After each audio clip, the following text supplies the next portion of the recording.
Hello, everyone. This is Dr. Shiva Ayadure. I have the amazing honor and pleasure of with Anna Marie Clement and Brian Clement, who are the directors of an amazing institute down in Hippocrates. In Florida called Hippocrates. My dad actually went there and had an amazing healing experience. So we're going to be talking to them about my journey to health, the immune system, and we're just going to be having a great time. So Brian, we can start whenever you're ready.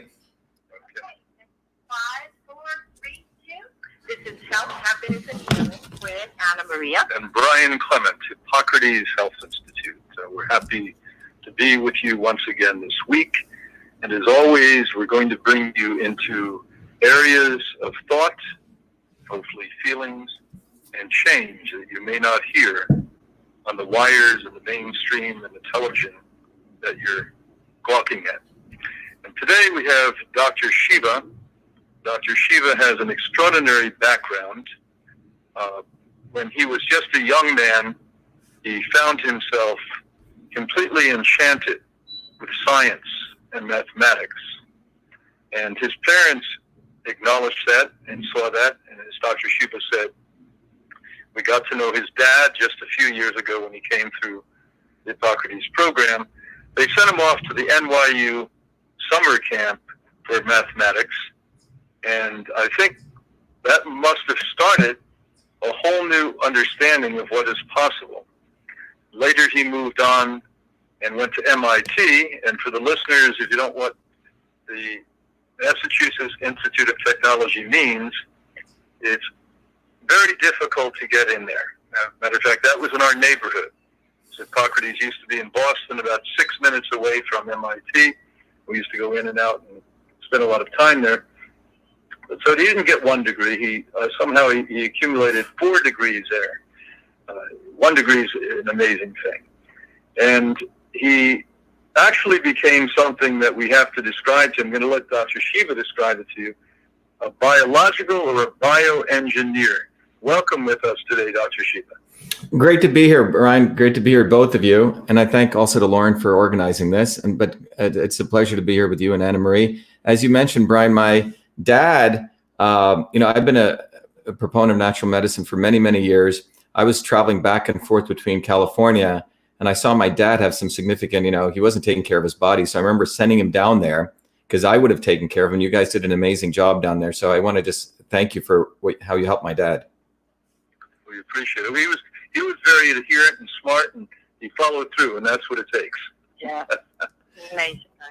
So tell us what happened to you. Here you are, most kids are out playing ball and running around having fun, and you're sitting there counting numbers. Tell me why that happened and why you think that happened. Well, Brian, actually, I just, to give you an idea, I was brought up in a family where it wasn't just about counting numbers. I wasn't a nerd.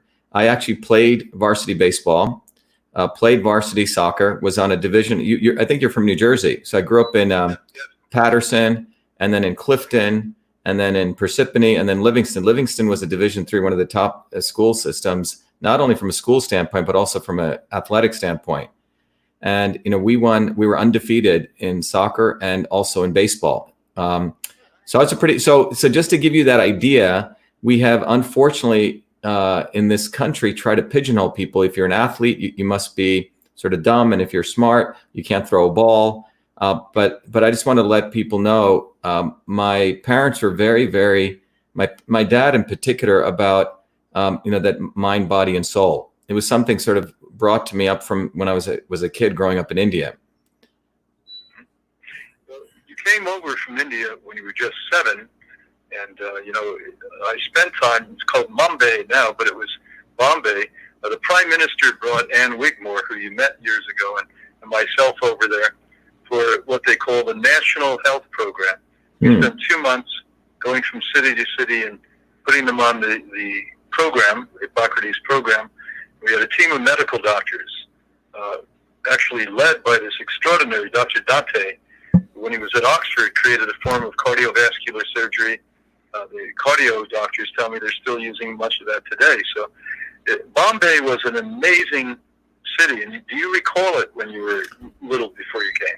Yeah, definitely. So I think you asked my journey. So I grew up in Bombay, And I grew up in two worlds in India, Brian. So all of these memories are extremely, very vibrant in me. You know, it was my formative years. So I grew up in Bombay, as you may know, it's sort of New York on steroids in some sense. It's a melting pot of cultures. You see sort of 2,000 years in front of you in some sense, right? So it's not only time and space and religion and caste and language. It's very rich, you know, in that sense. But in Bombay, not only did I grow up in the city, but I also grew up in a neighborhood where the backwoods of my place that I lived in was like a jungle, literally snakes. And I mean, I can't even believe that I walked in there, and my next door neighbor ended up becoming a veterinarian, but it was just rich. It was like you were at something out of Jungle Book. So I grew up in that world. And in the summers, or at least a third of my life, I spent in a deep South Indian village. If you've been there, they're completely different. Most Indians don't even go to these villages. They sort of look down upon them. They see themselves as more sophisticated, staying in the cities. But that was my dad's grandmother, my dad's mother, my grandmother. And in that village, they were. No. It's in a town. Someone just said hello from Rajapalayam. It's in Madurai, right? So it's in farther South India, in the district of Rajapalayam. But my grandparents were essentially poor indigenous farmers. They grew some cotton, they grew rice, and they grew coconuts. So, but the interesting thing was my grandmother, separate from being a farmer with my great grandfather, I remember vividly, and all of them practice, get into this traditional systems of medicine. She was also the village healer. Every village in those days, you didn't have a medical doctor. You had typically a woman who was a local healer. And the system of medicine that they had in India, there was sort of two systems. One was practiced in the north, which people may know here called Ayurveda, but actually the much more extensive one was called Siddha, Siddha, and also indigenous medicine. So my grandmother picked up all this stuff, and she was a village healer. So on weekends, what I observed was, 30, 40 people would line up at her house. She would observe their face.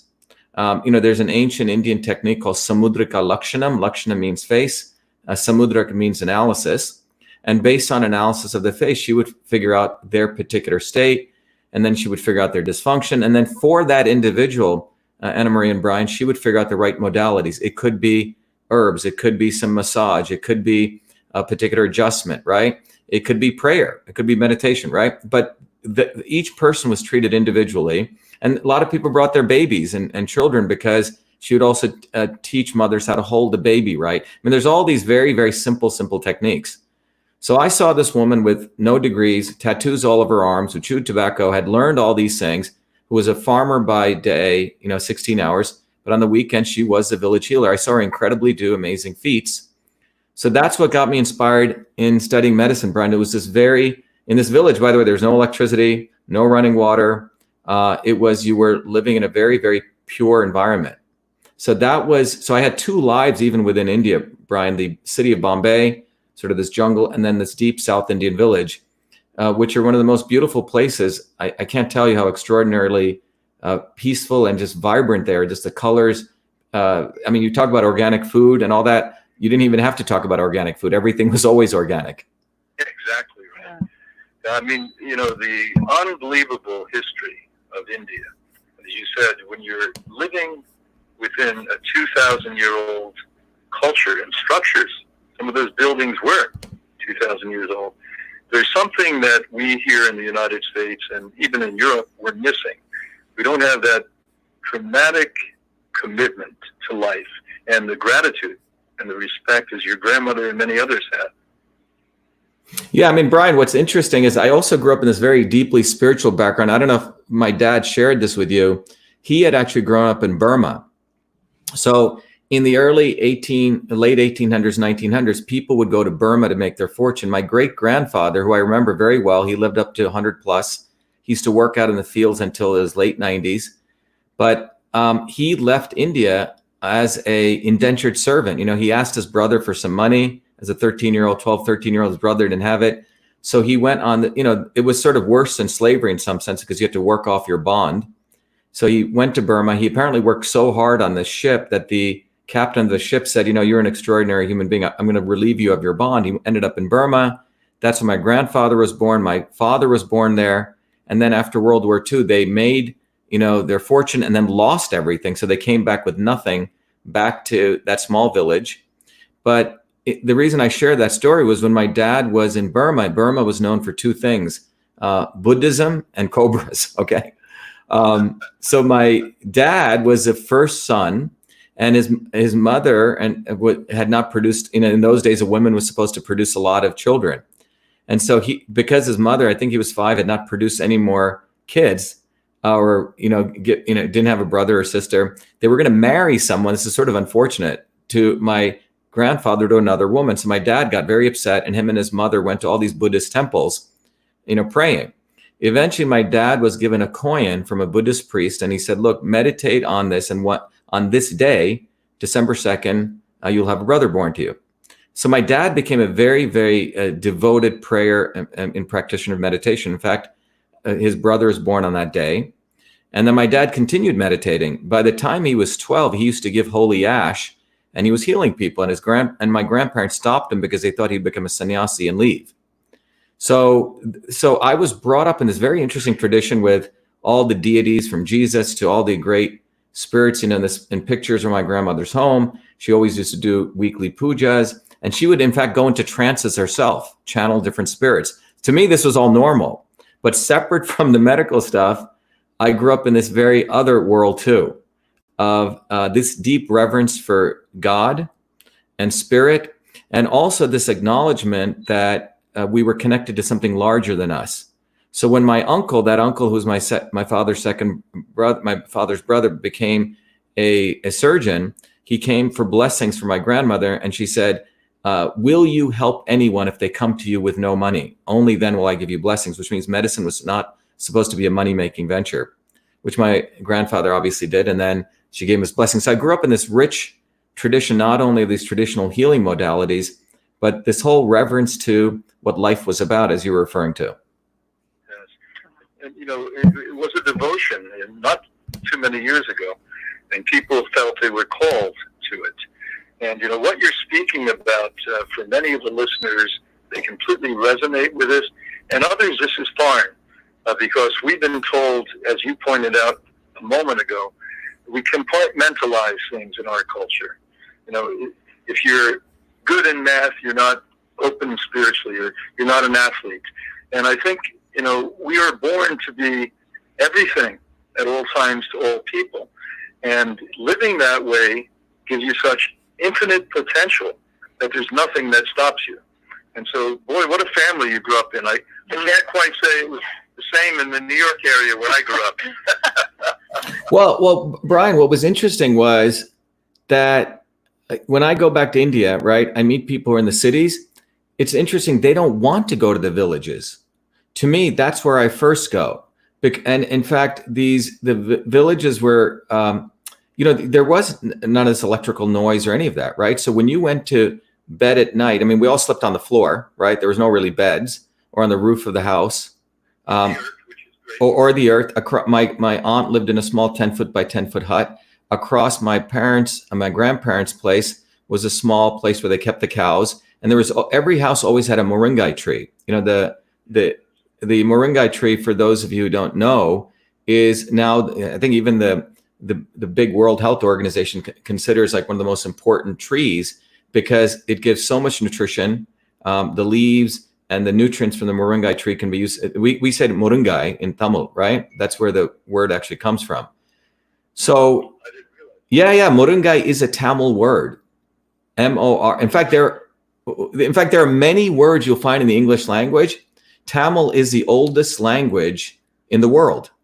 It predates Greek and Latin. In fact, Yale, about several years ago, made Tamil a classic language next to Latin and Greek. There's more poetry in Tamil than any other language. It's unfortunate because the people of India, if you look at it, there was an indigenous people there called the Dravidians or the Shivaites long before the Aryan invasion took over. And those were the people and they spoke Tamil. And then what you find is that those people, when the invasion took place, were pushed down to the south. Siddha was the tradition that was practiced. Siddha was a 5-part system of health and healing. It involved martial arts. It involved the use of microdoses of heavy metals, which came from, bhasmas.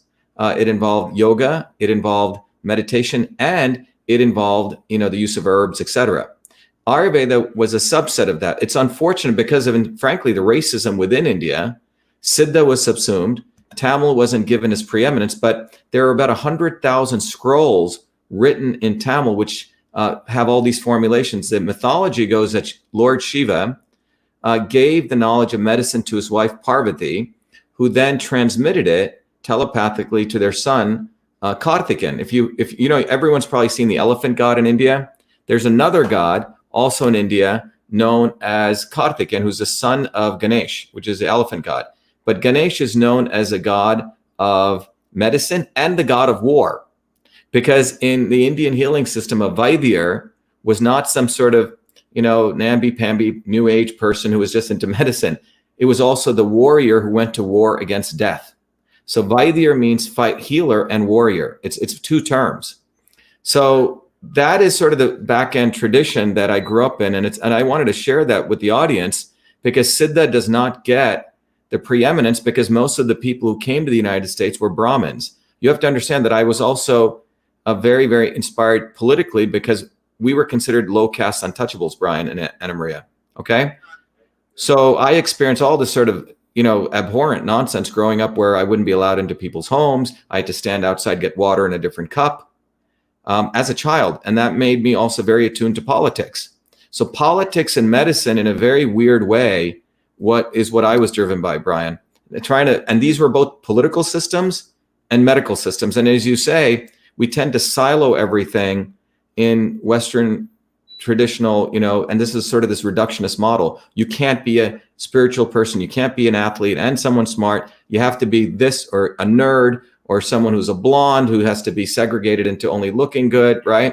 Or if a nerd, you have to wear glasses and you have to have a beard with a pocket protector. Then you can invent email, not a kid from New Jersey, right? No, seriously, this is a different form of racial segregation. It's the ultimate form of segregation that gets done.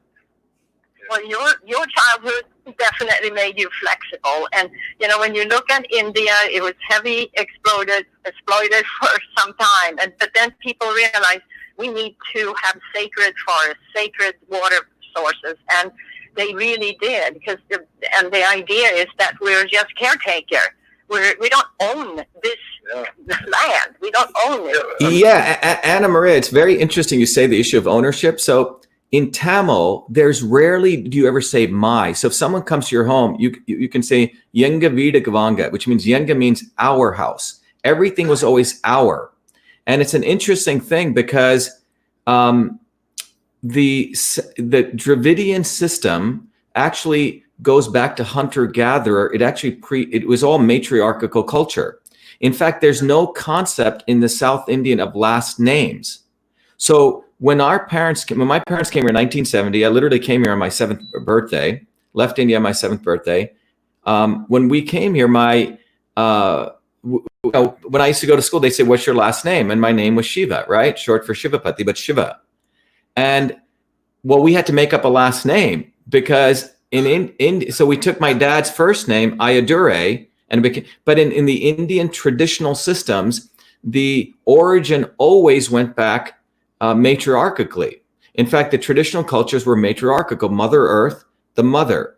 And when we created property is when we created, so it's a whole discussion, but the concept of our was always there. You rarely said, "Come to my home." It was our home. Yeah. Isn't that beautiful? I mean, really, what has happened to us? I mean, my God. What went wrong? A lot went wrong. You know, people are so insecure, without values, without purpose, without fulfillment, without passion, that we literally feel we can replace it with ownership and control and manipulation. Mm-hmm. And that's what's happening as we speak now. We're going to get back to that in a minute. So we're going to go to a break now and get back with Dr. Shiva. Speak to the listening audience all over the world and here in the United States about what may be possible once we liberate ourselves from all of the programming, the patterns, and the insanity we call modern living. Be right back. Thanks, Brian. I'll just keep talking to my audience here if that's okay with you.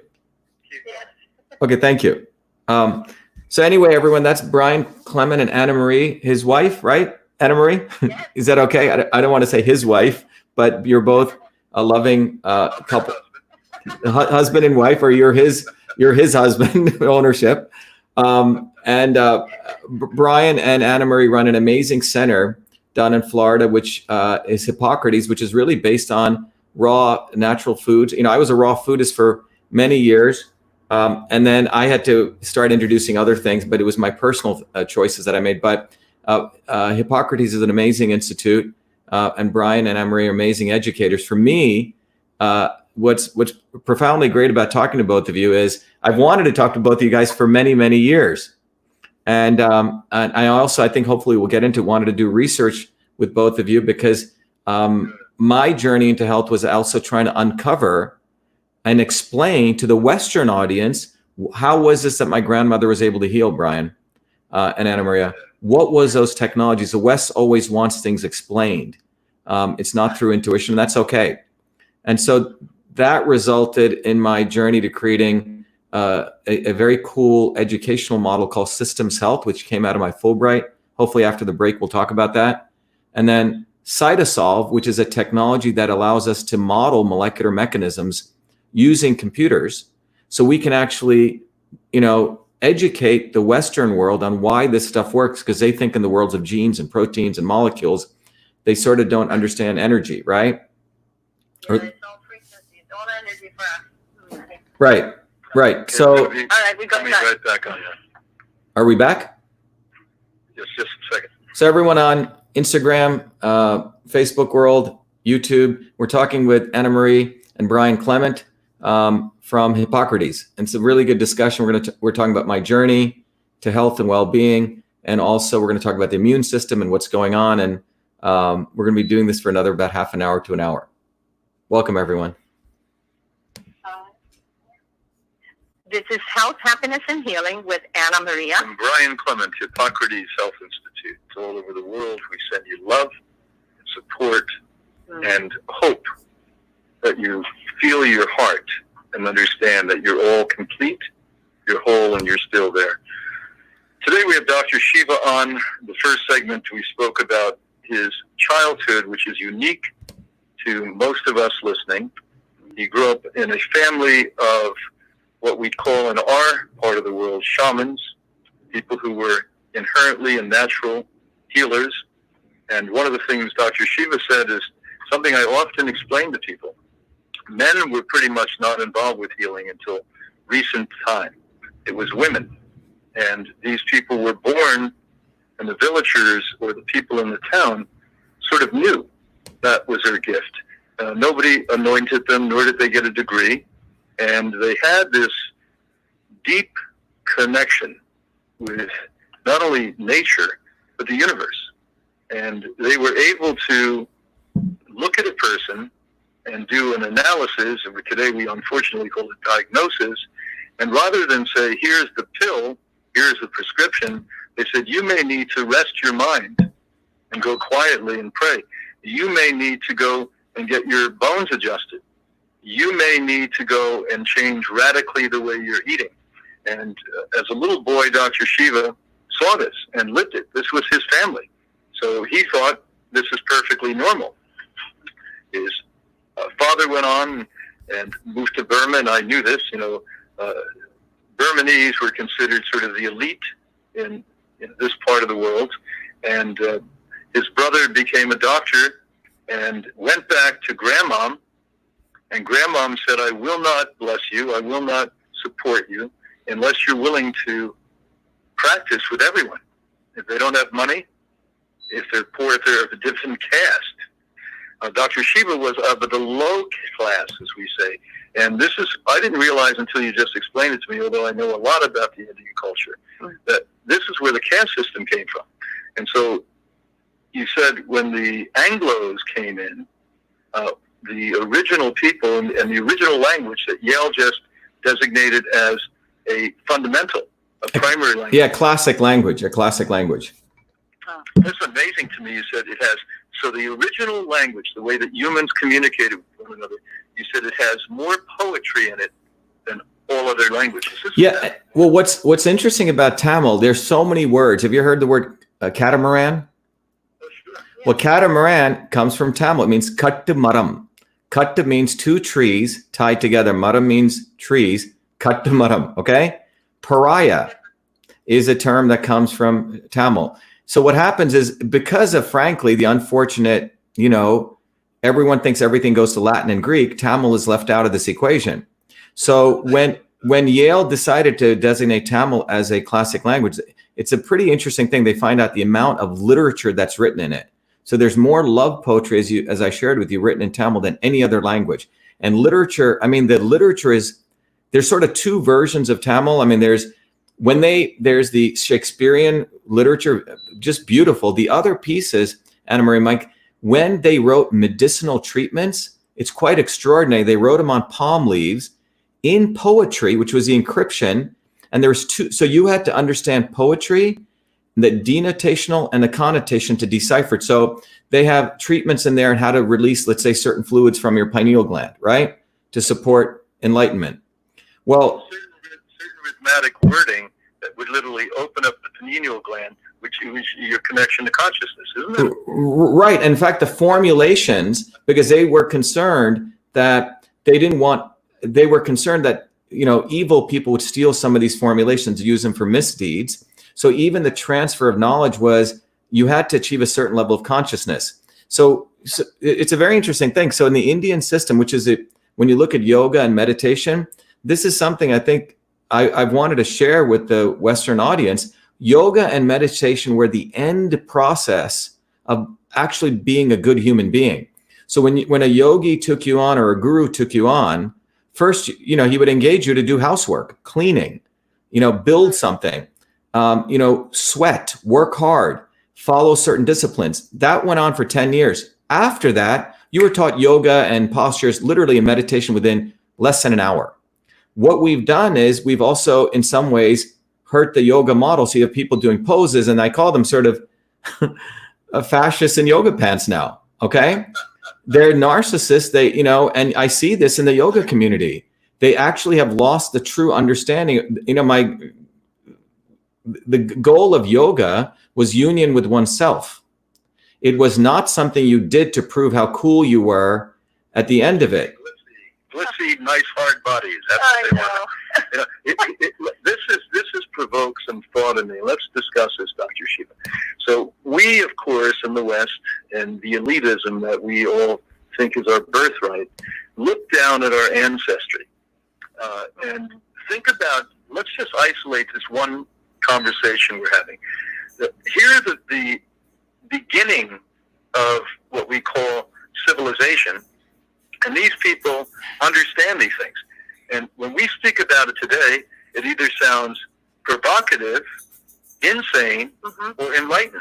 It's so unique to people listening out there today that our ancestors were more civilized than we were, more conscious, more connected than we are. And don't you think that's why we're all so sick today?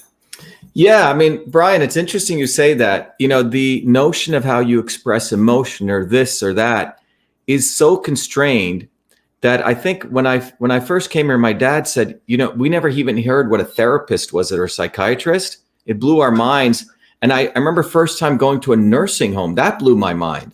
I couldn't believe that they put people away into these places. The whole thing sort of freaked me out. Yeah, it's a sin of aging. And, so these things it's almost dehumanizing in many ways, so, this is a whole cultural perspective. But one of the things was, as a guy who grew up here, it's dehumanizing, it's wrong, and we shouldn't accept it. Yeah. So I remember that phenomenon. It was like my first touch with the culture here. And the other thing that was fascinating was that I noticed that people had to go to psychiatrists for friends. And me and my parents would talk about this, like the concept you were healed by social connections. And when this coronavirus thing came, I talked about this, that there's more than enough data, a 1988 landmark study that was done, here, and then a recent study that when you socially isolate people, when you disconnect people, the detriment to that is worse than smoking, worse than high blood pressure, worse than obesity. And you lower the immune system. Your body, literally at the genetic level, produces less antivirals. you increase inflammatory response. So forget food and all of that. But the connection of one human being to other, the love, knowing that you have someone who loves you and cares for you. And that's what I had with my grandparents. And, when I left India, Brian, and I came back in 1975, my other grandmother was dying, and I came back and I went to that village, and I remember leaving there, and here were my grandparents crying at the train station, barefooted, and I realized how much these people loved me, how much they'd given me, and that how parasitic it would be if I didn't do something with my life, Brian. And that instant, and I can still see it, leaving that caboose train, with my grandparents out there, put me on this trajectory, that young kid, to decide, like, I had to work hard. I would have to do something because I was going to get so much from the United States. And then there was my aunt living in a small little, 10 foot by 10 foot hut, how little they had and the extraordinary love and connection they had. And by the way, these people weren't like, the namby-pamby. They would get angry. They would express their anger at injustice. And we've done this thing in the society that if you speak out, your tone or et cetera, people have forgotten connection to their own inner self. So people have given up their right to fight. They accept things easily. Everyone's running around wearing masks all day now, right? It's quite extraordinary. People have lost, but the good news is it's not everyone. What I find is, Brian, working people who create things, are connected to the earth, they still have that juice in them. But the people who are disconnected from that, it's quite extraordinary to watch. Physiologically and biochemically wise, I think these people are actually detached from their emotions. They're zombies. Yeah. They've become zombies. I think people have to remind themselves that the way medicine is done now is not more than 100 or a little bit plus years. Before that, it was natural medicine, and people brought it from India, from Europe. They brought this medicine, and then suddenly it wasn't worth anything, and you had to be a member of the American Medical Association, or you could not practice medicine. Dr. Shiva, you said something. Let's not skip over it. It's incredibly powerful when you look at the data. What you were just referring to was a study that was done in New England, and it was the Brigham Young. No question, and Brigham Young, where they looked at aging and they looked at what happened to people and life expectancies.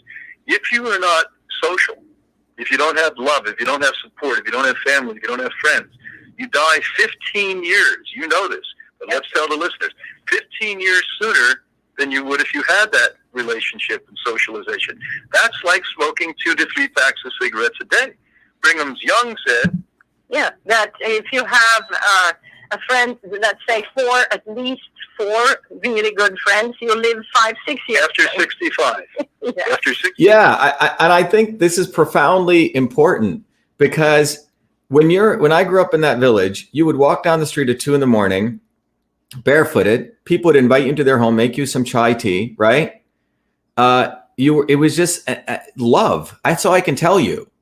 And you never felt someone was going to hurt you. And I cannot tell you how much I'm connected to that. And the same thing was, believe it or not, when I grew up in some of the working class towns in New Jersey. Everyday working people who still do work have a reverence for that. The people who move money around, bankers and lawyers and people who manipulate other people, the lawyers and lobbyists, these people have no reverence for life. Or for that matter, Hollywood celebrities, frankly, okay? Let's really speak. You're saying something that we need to talk about. So let's go slower and let everyone listening really get what you're saying. That the people that we revere, the people that are in power, the people that literally manipulate and control everything on the planet are people who don't take responsibility, are not connected to anything, including themselves, and literally we've allowed this to happen. Right. And people who have respect and gratitude, and the working class, and your indigenous, wonderful, beautiful family, who come from a place of love. Love is the power. We've given it away. And we can say we were naive and innocent. Maybe we're godly and pure, and maybe the others are not evil, they're lost. And how do we change that? How do we bring the lost people back in? Are they willing to get rid of the matter-based thinking, the material thinking they have, and release the real power from themselves, their hearts and their souls? How do we do that, Dr. Shiva? Well, Brian, that's been my journey to really interconnect that. And, you know, I'm running for U.S. Senate, and the 3 words that describe our campaign are truth, freedom, and health. Truth, freedom, and health. Truth, freedom, and health. And it's probably the most, and the core of it is know the truth, be the light, and find your way. And this is something that has taken me this has been my journey to get, you know, words are very powerful, to be able to enunciate and articulate that so everyone gets it. So first of all, I think it's giving the vision to people of what we already are. And that, in my view, and I think the view of all the spiritual traditions, each one of us is a spark of God. And the purpose of life is to connect with your creator in a direct way. And nothing was supposed to get into that process. So when I talk about truth, freedom, and health, it begins with freedom. Freedom means the ability for each individual to be able to have discourse, connection with other human beings in a free manner without government intervention, Facebook, Google, and 3 telco companies controlling it, for example, which is what we have now. If you can have freedom, it becomes the basis for doing scientific inquiry, which means asking a question. Why does that apple fall from the tree? Whoa, when my grandmother looks at someone's face, is she able to heal them, right? By understanding certain patterns on their face, or she can identify things. So the scientific method, which was also the method of the Siddhars, by the way, is that you ask a question, you make a guess, then you test things, you gather data, and you go through this very humble process called the scientific method. However, if you don't have freedom, you end up through what is called scientific consensus. 99% of the people say the sun goes around the earth. One guy has data. It doesn't matter. He's destroyed. And then you build scientific consensus. You know, CO2 is a pollutant. Meanwhile, they pass the Paris Accords, which has nothing to do with lowering pollution. It actually allows China to double their pollution. Meanwhile, everyone's running around thinking something got solved when we actually allow pollution to take place, and so on. But with freedom, we can have scientific inquiry. And with scientific inquiry, real inquiry, we can get to truth. But our scientific institutions today, the academics, like the old Brahmin priesthood, have become the oldest profession now in the world. They don't practice science. They practice scientific consensus. So it's not even deserving to be called ritual at this point. It's beyond, it's nothing. It's insanity. I mean, our institute is on the 65th year now, and you know, we have results all the time, but people say, what is your scientific... what our scientific is thousands and thousands of people healing disease and fighting aging and waking up, you know, liberating themselves. I mean, so let's explain, Dr. Shiva, how corrupt science is. You're a scientist, I am. Tell people, we call it checkbook science. Somebody comes with the answer and says, I'm going to give you the money to make that answer come true. Yeah, so I think it's corrupt in a number of ways. Brian, when I don't know if you know, I don't know if I shared this in this discourse, but I didn't know about MIT until literally 2 weeks before it happened. Okay. So my mother, my dear mother, who was an amazing woman, she would always be helping everyone. So she had met these 2 Indian women, one of them who was getting divorced. And, you know, Indians aren't supposed to get divorced. It's massively against Indian culture, in New Jersey at a shopping mall. She invited them to stay we had a basement, 1-bedroom little apartment. My mom would, you know, have people stay. She said, you can stay there. Well, one of her friends came over and he said, you should apply to this school. And I remember I was a #1 kid in Livingston out of 4,000 kids. And no one told me about MIT. So this guy came and he said, you should apply to this place called MIT. That's suspect to begin with. You're probably the wrong color for New Jersey. Exactly. The thing was, think about being the #1 math kid. I invented the first email system while working in Newark, New Jersey. We should talk about that if we want. But anyway, I was an extraordinary student. No one told me about MIT. I wanted to actually do art and do carpentry. And I'd applied to, I think, Princeton and one other school. So no one told me about this, no advice. So this guy shows me this booklet and it says Massachusetts Institute of Technology. And I looked at this and I said, wow, it looks like a mental institute, right? The big dome. And I wasn't going to apply. But my initial reaction, Brian, Anna Marie, is I didn't want to go to this place. However, he came literally, I think 2 days before the application was due. And he said, I'm not going to leave until you fill this out. So I took a pencil and I filled it out. Yeah. Applied, I got in. And I remember my mom and I came to MIT and I saw this place walking up the steps of 77 Mass Ave, and people look sick. You saw these kids wearing these huge backpacks, you know, big glasses, right? They looked unhealthy. A 17-year-old kid looked like he was 70 years old. And I said, what's that? You were an athlete. I was an athlete, and this didn't feel right. So I wasn't going to go. And then my high school teacher, because I found out later the high schools get better ratings based on where the kids go. She said, oh yeah, after all of this, she goes, my son's there, you should go. Okay. He did his PhD there. So, but she goes, you will like Boston because it's considered the Athens of the world. And when she said that, Brian, why I came. So from when I came to MIT, what did I do? I had enough credits from AP credits to graduate MIT in 2 years. I was more interested in systems. And I studied with I want to understand why the caste system existed. So I studied with a guy called Noam Chomsky. I don't agree with everything Chomsky. Oh, well, yeah. Yeah. So Noam, but he, I unraveled the Indian caste system. I became an activist on campus. There's a picture of me burning the South African flag on the steps of MIT when I organized one of the biggest protests because MIT had investments in South Africa. I organized the food service workers. I became an activist because I was more interested in understanding why was there oppression from my own background from the caste system, Brian. So and you're 18 and 19 years old when you're doing this. Yeah, I'm 17, 18, 19 years old.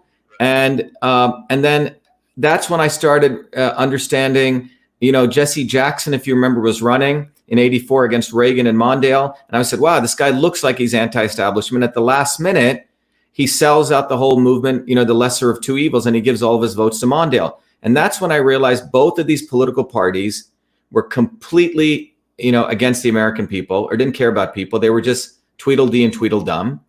And I wanted to learn from a systems perspective. So that's what I learned at MIT. I got my bachelor's degree, right? I went in and out, started, did 4 other degrees, but it was understanding systems, Brian. And one of the things was I learned that the MIT was part of the military industrial academic complex. And as you unravel MIT, what you find is that in the there was a time in this country when we had science at the edges, innovators in their hobbying stores. Like I built email, or young Philo Farnsworth created the first TV in a small farm in Franklin, Idaho. That's where innovation used to take place. In fact, science, you would have to go get, find people to support you in communities like private funders. But then after the Manhattan Project and after Sputnik went up, we had the consolidation of science, what we call big science, big academia. The president of MIT, Vannevar Bush, spun out, after he was a president, a company called Raytheon, which is the missile company, right? So you had big science, big academia, something like the NIH went from a $100 million funded institution to a $20 billion funded institution, with Fauci and these guys run. So you saw the essentially big science, big academia. The Mansfield Amendment gets passed in 1970, which basically says that basic sciences research, which was a small piece of the military budget, which was a lot of money in those days. It was sort of an irony. Military used to give money away to sort of all sorts of wacky research. They didn't care. But after the Mansfield Amendment, it said you couldn't fund basic sciences research unless it wasn't for weaponry. So all that basic sciences research went under 2 political organizations called the NIH and the NSF. And that's where you saw the complete destruction of science, because the scientist who actually was truly wanting to do great inquiry, ask like, why does the apple fall from the tree, right? Or what is the speed of light? Those guys got thrown out. You ended up hiring salespeople called academics. So the academic could be a mediocre scientist, but he could bring in big money. So the institutions like MIT and Harvard were about growing endowments. So Harvard today has a $50 billion endowment. MIT has a $20 or $30 billion endowments. The presidents were anointed to run based on how much money they brought in, how many buildings they brought in. So science today has fundamentally become pay to play. So if you tell enough scientists, yes, the only way to boost the immune system, don't even talk about boosting the immune system, just talk about vaccines. Or, right, so we have now created Dick Lindzen, who's a professor at MIT, who was the first one to say, look, I actually did a video on it, parallel, showing how the Paris Accords were a big scam. They have nothing to do with lowering pollution. they encourage China to double their pollution from 11 billion metric tons to 22 billion. So it's no longer left or right. And it's so if I come out and I say, look, the Paris Accords are horrible, people call you a right winger. If I say Monsanto, genetically engineered foods are horrible, you're considered a left winger. You see? So it's not about left or right anymore. So we live in this very... They have everyone, the buttons, they know how to press everyone's buttons. Boy, this is a stimulating conversation. Everyone hold in there. We're going to take a short break. We're going to be right back. And I'll continue here, Brian, and just let me know when people are back. So everyone, we're talking with Brian Clement and his wonderful wife, Anna Maria, from Hippocrates. If people don't know what Hippocrates is, you should check it out. Hippocrates is an amazing institute where if people are ill, or if you want to get healthier, or if you want to just learn how to use natural foods and raw foods in particular, plant-based foods, you can learn a lot. But as I mentioned, my dad went there. I've known about Hippocrates for many, many years. And we're having a conversation with Brian about my journey to health and well-being medicine. And what's great about talking to you, Brian and Marie, I haven't had a conversation like this in a while, is that we're getting back to sort of the essence, the reverence for life, for what I like to say, for those people who are connected to the nuts and bolts of life, the lawyers and lobbyists who run the world. If you really think about it, what a lawyer is, what does a lawyer actually do? They move words. They live in an abstract world where anything can be made right. Anything. You can take the most irrational things, and through words and manipulation of words, you can make things right. But if you have to live with the essence of growing something, harvesting, what you put in your body, or you have to be a plumber or an electrician or an engineer, there's no more issues about what you think is right or what you want to make right. It's about what is right and what is real. So that's what we're talking about. Oversimplify this, Dr. Shiva, but it is clear that there's people who try to control things, and then there's people who observe and honor and respect the universe. It's that simple. There's just two kinds of people: people who manufacture reality and people who honor reality. And that's what we're talking about. And sadly, the people that manufacture it have taken over. We're going to come right back now.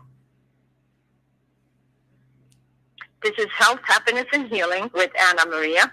And Brian Clement, Hippocrates Health Institute. Today we have Dr. Shiva. We talked about a whole array of subjects that are not only interesting, but listen closely, listen acutely. We're getting down to the essence of where we are today and who you really are, and the extraordinary abilities you have once you start to get it, once you start to really, not intellectualize, but internalize what we're talking about, that there's nothing that stops you. That why humanity suffers today is we don't know who we are, and we don't employ our godliness. And even religion segregated you and separated you from God. And when they tell you they're teaching you God, they're teaching you ritual and rhetoric. You know how to repeat prayers. You don't even know what they mean. Governments are supposed to serve you. You're serving governments. And governments are not governments. Governments are working for corporate interest. And as we both agree, Dr. Shiva and all of us, all three of us, Anna Maria and I, there is no such thing as real science. It's so rare to see real science. When we're reading science, we have to look at something called meta science, where they do 10 or 20 or 100 different studies, and then you have to pick out what each and every one of these research teams discovered, because every scientist is told the outcome when they're doing the study. You may have 100 different outcomes, but thank God they found all 100 of them certain similarities. And even scientists, we have to read between the lines, because nothing is straightforward. Nothing is truth.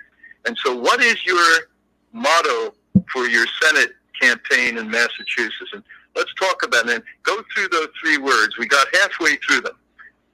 Yes, sure, Brian. So yeah, so I said if everyone wants to draw a little triangle, and if the bottom left vertex is freedom, which we talked about, with freedom, we can actually have discourse and we can get to truth.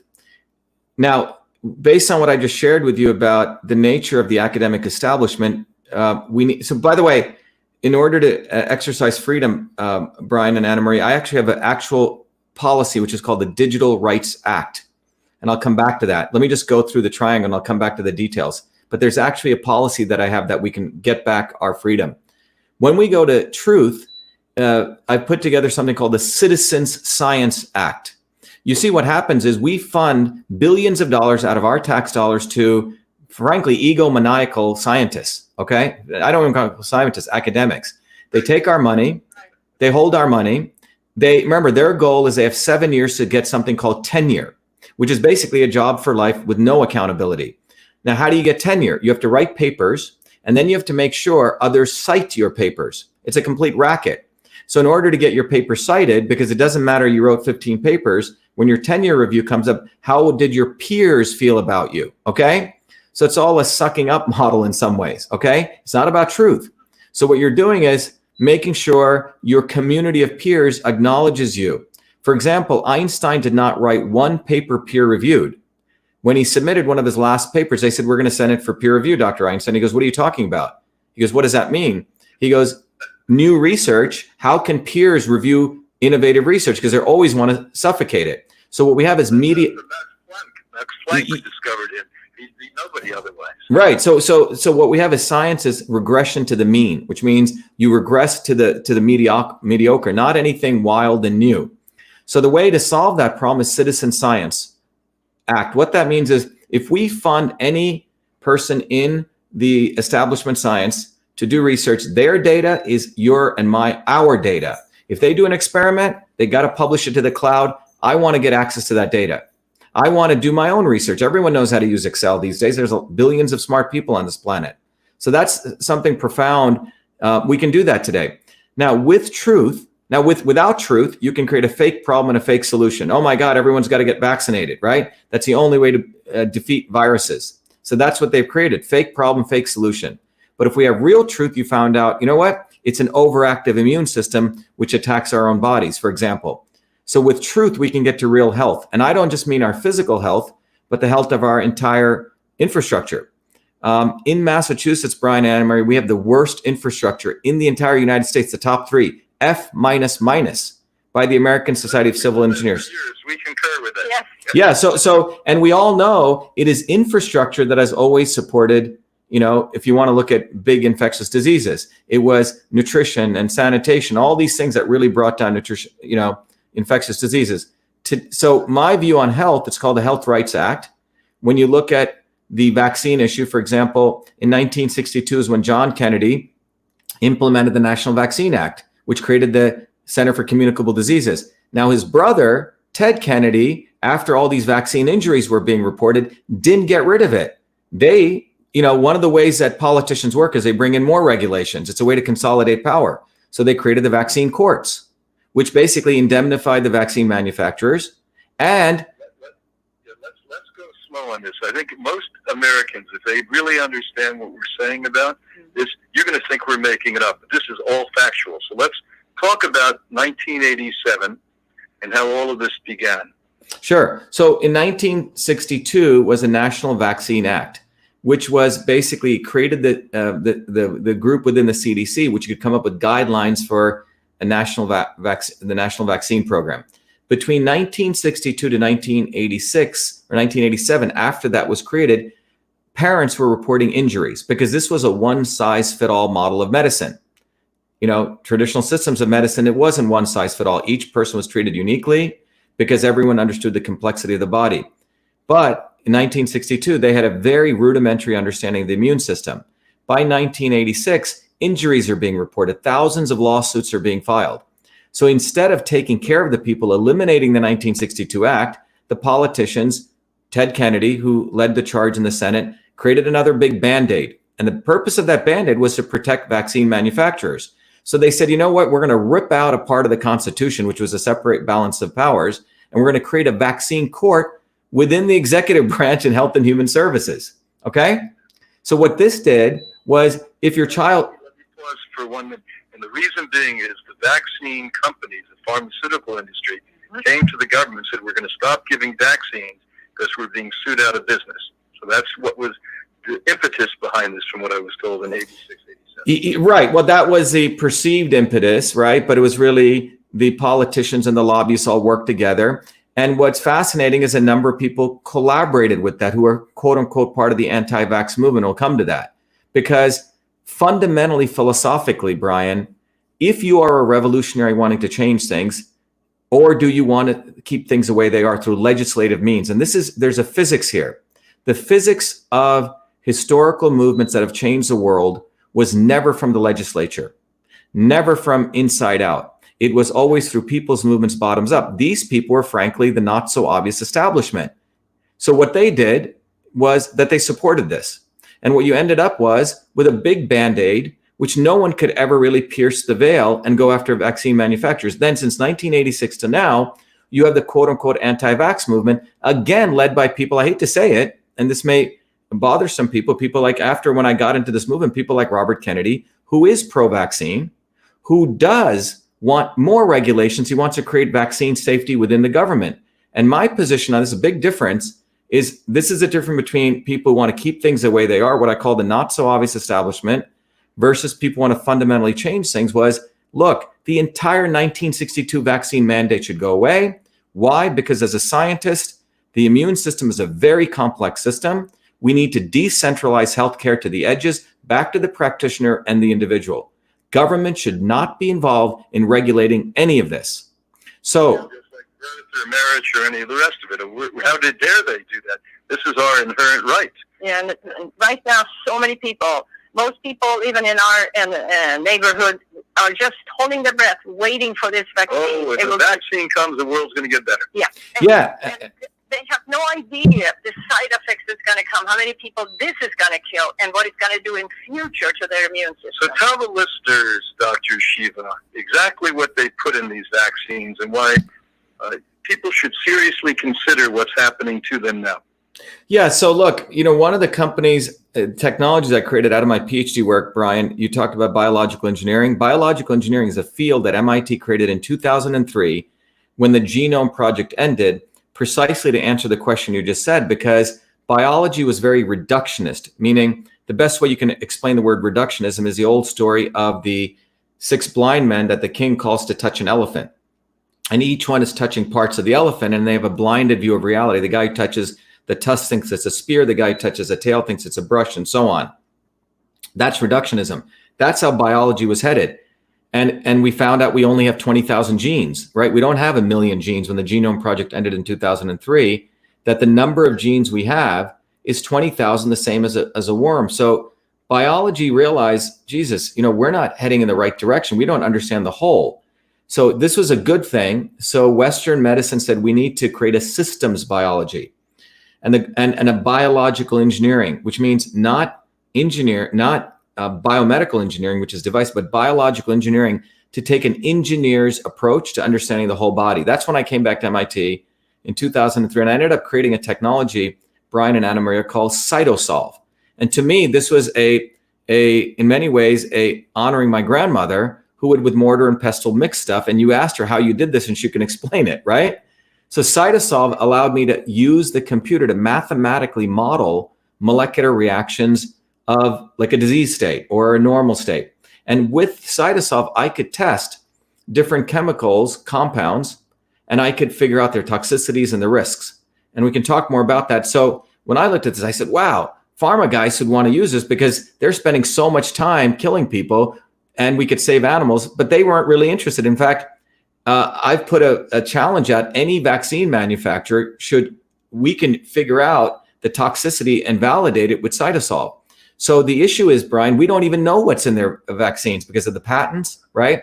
They don't even have to tell all the substances, but we do know typically it's a deadened form, what they call attenuated form of the virus.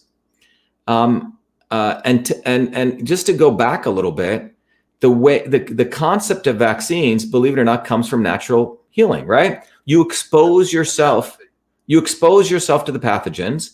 In an Indian village, for example, if one animal got a disease or something, they would have that animal sneeze into something and they would give it to all the other animals quickly because you wanted to strengthen that animal quickly. When people got chickenpox, we said, this is great. Go have chickenpox parties, right? bring our kids over there, so they got it.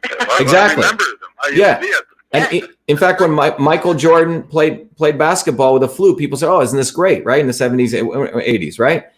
However, pharma and the entire fake science, let's go back to that, they created this mythos that the immune system is so weak, it can't handle this. Therefore, the model was to give an attenuated form of a pathogen and inject it into people. And based on that injection, we were going to mimic the body's natural immune response. Now, here's the problem with it. Well, your immune system is not just the injection of something into you. You actually have a very complex immune system. And I was, in fact, in November, I gave the prestige lecture at the National Science Foundation on this, where I shared from a systems approach, we have the innate immune system. To everyone listening, that's a part of your body that it first comes in touch with a virus that comes in through your eyes, your nose, your mucous membranes, and your body as a whole infantry to combat that. Then you also have the interferon system, which is a missing link of a whole bunch of other amazing molecules that is actually awaiting viruses so it can protect you against thousands of other viruses. We have the adaptive immune system, which produces antibodies. Then we have the amazing microbiome, which we're only starting to unravel, which is in our gut, the virome, the gut-brain axis. So anyway, the bottom line is we have a very complex immune system. And within that framework, when a pathogen comes, what we're doing is we're supposed to turn on all of these in a natural way. Instead, what the vaccine guys have done is I'm going to take a little version of that and inject it into you, which means you're obviating your natural processes. So your body never has a chance to turn on the innate immune system. You're short-circuiting it. And your body can now have, for some people, a range of inflammatory responses. But with the attenuated vaccines, Brian and Anna-Marie, they weren't getting the response. They said, oh, it's not working. So then they said, let's add other stuff. Mercury, aluminum, right? Polysorbates, et cetera, et cetera, et cetera. Other things. And the reason they were adding that was they weren't getting the immune reaction that would have normally occurred. So they were trying to mimic nature, just like genetically engineered foods. And this is a very complex thing to do because we don't understand all the reactions. We only understand two. It's not only complex, Dr. Shiva. It's impossible for people who have lost the sense of their heart. It's impossible for people who don't really understand where they are. And the extraordinary beauty of this, I mean, it must have been revolutionary in your own mind and soul when you found a way on a computer to mimic the systems of the body. And then it's denied. And as you probably knew this going in because you're politically savvy, they wouldn't use this because it would so clearly indicate what was going to work and what didn't work. Is that why you did the work on the genetic soy? Yeah, that's what I did. Yes. So what I did was I did a talk on this a couple of days ago. So when I created Cytosolve, my advisor and I, when we created a company, we said, wow, pharma would want to use this, but they had no interest, Brian. In fact, we had the innovation group at Pfizer came to us. They said, can you use Cytosolve to basically, they were very interested in would our mathematical models mimic the stuff in a test tube. And right in the middle of it, suddenly the two senior scientists just left. So we were sort of left hanging. But the issue is you would think pharma would embrace this, right? Because we could, but they don't. In fact, I put out the challenge that anyone wants out there, if we can find all the stuff in vaccines, we could run it through Cytosolve. But I did have the opportunity in 2014. I was walking down MIT's hallway and I saw this big, MIT's most prestigious magazine is called Technology Review. I was on the front page for inventing, one of the systems for analyzing email many years ago. But on that front page, there was an article which says, buy fresh, buy GMOs, Brian and Anna-Marie. Think about that. They were making fun of the buy fresh, buy local movement. And at the bottom of that, the subtitle was how we needed, the Hillary Clintons and the Clinton Global Initiative and the Gates Foundation, because they were going to bring, genetically engineered foods to all the dark people in the world, because we so need the white man to come in and help us to learn how to farm. Okay. Forget about the fact that Squanto and all these people actually helped the pilgrims. Okay. But nonetheless, so that was, and I was reading this and I said, this doesn't make any sense. And because remember, these people are very clever. That what I call the not so obvious establishment, they always do the PR. We're always helping the dark people or the poor people or the women, right? they always wrap that rhetoric into it. So what I did was I said, okay, let's use CytoSolve to find out what's going on here, because the narrative was that a genetically engineered food is exactly the same as the organic equivalent, okay? And it's called the policy of substantial equivalence, which the FDA allowed as a basis of determining if a GMO could go to the market. So you as a GMO manufacturer, let's say you wanted to make a GMO blueberry, all you had to do was inform the FDA, look, I've looked at certain characteristics, and you got to choose the characteristics, Brian and Anna Marie. You could say the color, the amount of protein, and the amount of water, 3 criteria. And if you said, well, you know, I looked at the non-GMO and the GMO, and they're about plus or minus 20%. You just inform the FDA. The FDA, by the way, does not have a policy on GMOs. They have an arm's length, and then they say, okay, you can go to market. So what I did with CytoSolve was I said, let's model the metabolic pathways of plants. So I went through 6,000 pieces of curated literature, literally modeled all the molecular reactions of plant metabolism. And then we did a series of 5 papers, Brian, and we showed very methodically that when you perturb, we use soy because 97% of the soy in the United States is genetically engineered. And we showed that when you perturb the soy plant with this genetic insertion of a gene from a bacterium, what it actually does is this very complex system starts producing formaldehyde, accumulating it, because the plant is basically in what we call a disturbed state, so it uses up its glutathione levels. And so our model predicted that glutathione levels in a soy plant would be 250% less, in a genetically engineered plant, than the... But so anyway, we published that. We got a lot of heat from Monsanto. Cancer causing that. Right, so one is the formaldehyde, but fundamentally the plant itself is a weaker plant. It's like a big bodybuilder on steroids, but his testes have shrunk, right? That kind of thing. So... We have to remind everybody that GMO-free is not organic. It needs to be organic and GMO. Exactly. So now you publish this. It's actually evidential science. This is real science, not fabricated what they did. And what was the result of that? Well, what we found was that the genetically engineered soy had, our models are, these very powerful mathematical equations predicted would have 250% less glutathione.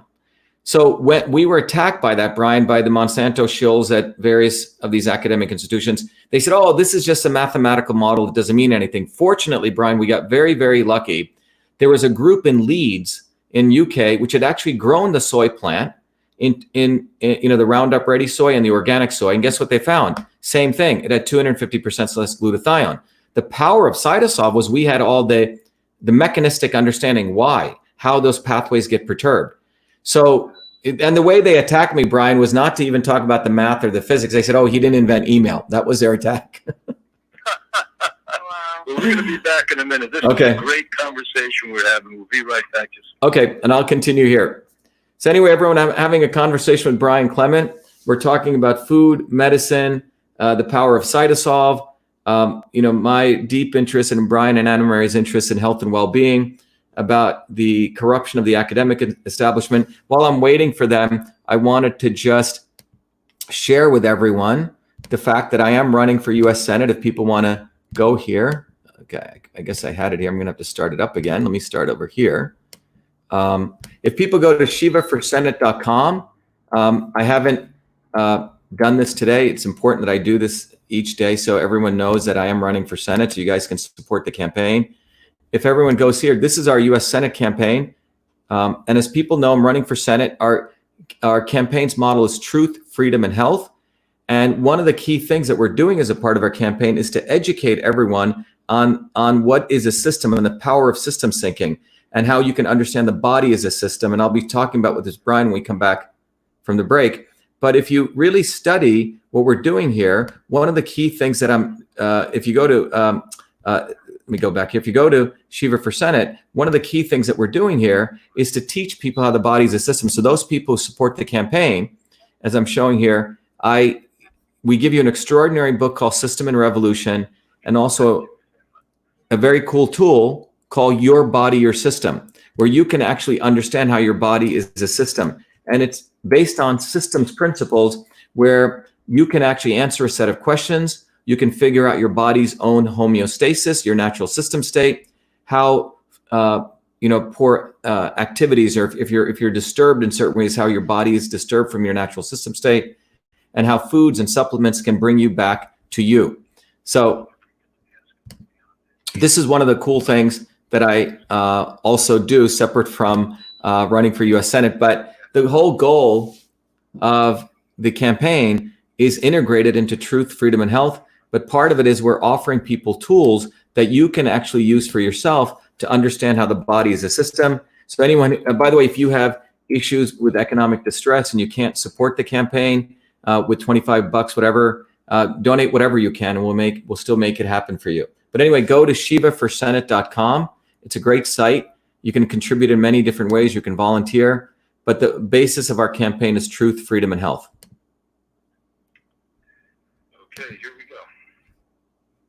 This is Health, Happiness, and Healing with Anna Maria. And Brian Clement. Today we're speaking to Dr. Shiva. And Dr. Shiva, we've taken a universal approach today. We talked about everything from his youth, his childhood, and how he was surrounded by extraordinary people who lived the way probably everyone did for thousands of years before, and how he was whisked up and brought to the United States. And one of the most interesting parts of the conversation is the family couldn't believe that people, and unfortunately wealthy people, had so many sadnesses and sorrows because they had no friends, and they were fighting with their husbands and wives, and they weren't in touch with their family, would have to pay psychologists and psychiatrists to befriend them. And that was an enigma. You would never have done this in the culture where the community was always there. The family was already there. So there probably were elders that would be the psychiatrists. You go to them. You go to grandmom. You wouldn't go to some guy that doesn't know you and expect him to love you. Exactly. And you pay him on top of that. It's like prostitution as far as I'm concerned. And then we went into what has happened. One of the things, people are in awe of science, because as soon as you hear the word science, you become subservient. So 95% of the public just say, oh, science, that means they're smart. And what we've exposed, which we completely concur with, is that science is an outright fraud. I think it's probably one of the worst frauds that has ever been conducted by the human race in the history of humanity. And it shouldn't be. We love science. What is science? It's a study of, it's analysis. I know. Science, true science is, you never come up with the hypotheses and think it's the definitive. They've made a religion out of science, and it's not, a dogma out of science. And how they've corrupted. Now we're going to get into what's happening to all of you, many of you listening out there. You've been locked into your homes all over the world, and your governments are telling you, we're gonna save you. We're gonna give you vaccines so that Bill Gates and others.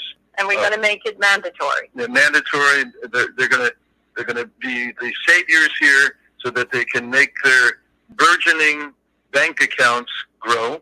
And a lot of you, we're losing you now because you say, well, that couldn't happen. There couldn't be this much evil in the world. There's so much good in the world. There's a handful of evil people that you've turned your lives over to. That's the problem. Yeah. It's mostly good. Almost everyone I know is loving and whole and complete and happy and contributory. But we've let these insane people, and it's your fault and my fault. And Dr. Shiva, tell us exactly what you know about this plan to take over the economy as well as people's lives and bodies. Yeah, Brian, good question. I've been a student of politics, Brian, as much as I've been a student of medicine and systems. The important thing to understand is there are three forces in political movements that I've uncovered. And I'm a student of revolutionary movements. I've studied, Indian revolutionaries, American revolutionaries, Marx, and, Cuban revolutionaries. And it's interesting because people have immediate reactions when you talk about different people, right? But I take it in a very, very systems approach, in a very objective approach. But the physics of this that I've uncovered, Brian, is there are forces. There's really three forces. You can almost look at it as, force, matter, and acceleration. One of the forces that exists is what I call the inertia of the establishment, right? The existing guard on one side. In fact, the establishment has two forces, but it's what I call the obvious establishment. On the other side, there are the people, the change agents, people who come bottoms up, Brian, entrepreneurs, working people, bottoms up, who want a better world for themselves and their family. Now, when those people start moving independently, what invariably happens is the establishment doesn't try to crush them, Brian. You know who tries to crush them? The establishment has a wing called the not so obvious establishment. I call them the NSOE, okay? And these are very clever. What they do is they don't just crush movements that come bottoms up. They send these people out who speak the rhetoric, Brian, and this is the insidious nature of the establishment, who talk about revolution and, healthcare, and I'm against vaccines and whatever. You go down the list, okay? But they exist to manipulate people off the streets. When I mean off them building up independent movements, to give their power away to some celebrity, some Kennedy. And I have to use these because you'll understand why, because it's been happening, this anti-vaccine movement.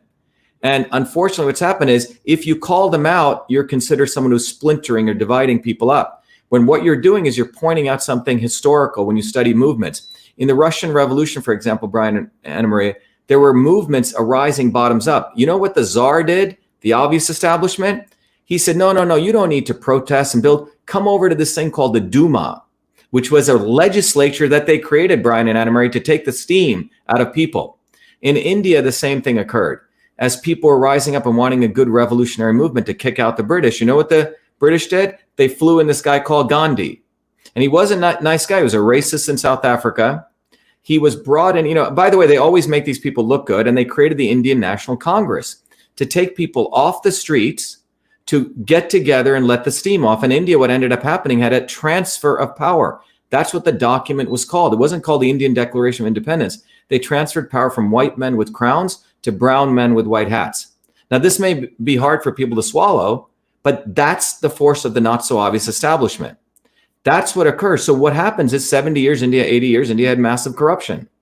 Modi was the first, and they had a dynasty. It went from Nehru to his daughter Indira to their son, Rajiv, and so on. No different than the British Raj. But this is a way they manipulate people, and people say, oh, everything's okay. No, it's not okay. So I want to point this out because this is one of my sort of discoveries that I've made, just as much as a discovery of an immune system or cytosolve or systems health. It's a discovery that the not so obvious establishment is a true enemy of the people. And when people figure this out, Brian, that's when change occurs. And if we don't figure it out, we prolong human suffering. If you look at the American anti-war movement, for years, people were, being counterculture and thinking that the left wing of the Democratic Party was anti-war against Goldwater. Well, they were both pro-war, pro-Vietnam. Lyndon Johnson had machine guns on the stage of the Democratic Convention. He was beating people outside the convention after the bombing of Cambodia. And in 1968 is when people said, oh my God, both of these guys are horrible. And then literally 2 years of war ended when we broke from both parties. So my point is this: when you look at the current movement that's taking place, before I got involved, Brian, it was owned by, frankly, an elite of the Hollywood, talking anti-vax. They lost in California, they lost in New York. And I said, wait a minute, it's not just Bill Gates and Anthony Fauci, it's also Hillary Clinton. And the quote unquote Democrat establishment of Bobby Kennedy said nothing against him. And when I exposed him, the response was quite amazing, Brian. Bobby Kennedy published an article calling me a vaccine maker. I was in bed with Bill Gates, the Hitler model of big lies, and I got money from the Clintons. When if anything, I'm so far from the truth. So the reason I want to educate people is it's not the establishment, Brian. The Gates, that's easy. I've hit them really hard. I started the Fire Fauci campaign. We got 100,000 signatures. It's them, but the not so obvious establishment.